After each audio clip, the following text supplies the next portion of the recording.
En quoi consiste le parcours SP du master? Alors le parcours SP, c'est déjà le parcours stratégie et produits de communication pour définir SP.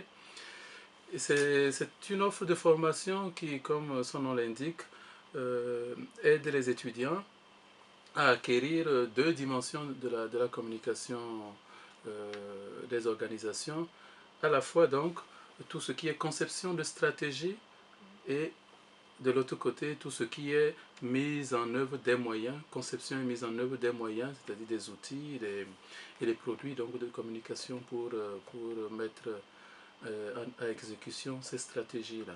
Voilà. De façon générale, c'est un peu cela. Et, et c'est un parcours qui est qui forme les futurs communicants de façon générale et dans tous les domaines.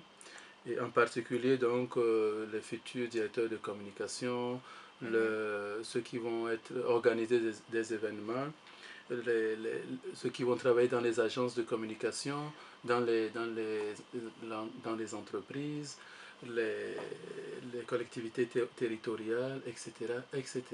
D'accord. Et quelles sont les grandes étapes en Master 1, les moments forts? Les moments forts, c'est en marge de tout ce qui est enseignement. C'est tout d'abord donc le projet tutoré qui met les étudiants directement en relation avec le milieu professionnel. Ils reçoivent des commandes en bonne et due forme et essaient d'y répondre.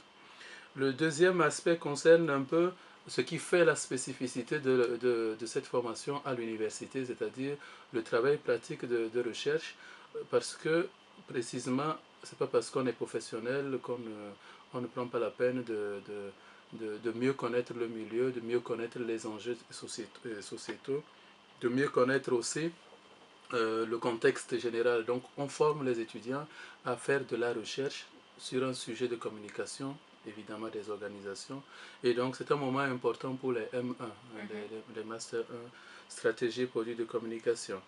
Le troisième moment fort, c'est le stage qui commence à partir du mois d'avril et qui est obligatoire pour 3 mois, mais évidemment, les étudiants peuvent faire 6 mois s'ils le souhaitent. Voilà, ce sont les 3 moments forts en marge de la formation purement pédagogique et intellectuelle.